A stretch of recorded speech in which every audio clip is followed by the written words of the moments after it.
So what's up guys, tayo po muling nagbabalik sa isa namang episode ng ating Minecraft Survival Let's Play. Ngayon parang kailangan ko mag-mining kasi yung mga gamit ko wooden pa din, tsaka stone. May isa naman akong iron, shovel nga lang. Okay, so ang gagawin ko muna is gagawa muna ako ng mga stone tools. Wait, may iron pa pala ako? Bruh. Pwede na ako gumawa ng stone na ito, tsaka ito. I mean iron pala.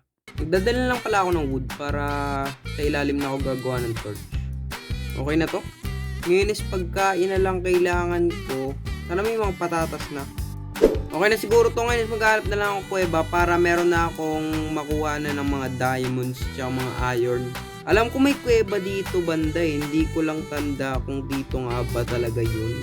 Malalim kaya to? Wala talagang iron. Ayun yun. Yun ang dami. Oh my god. Oh my god.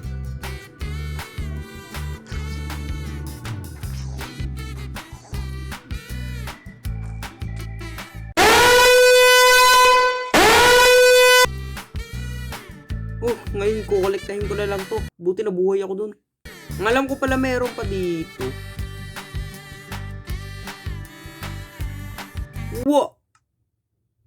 Nasaan na yung gamit ko? Sana hindi pa yung nawawala. Bilisan mo. Buti na lang, nabuhay ako dun. Grabe. Smelt ko muna to, then babalikan ko lang kayo. Bakit kakunti iron dito? Puro redstone lang nakikita ko. Diamonds ba yun? Wow. Wait lang. Time first. Oh, time first. Sabi ko time first. Wait lang.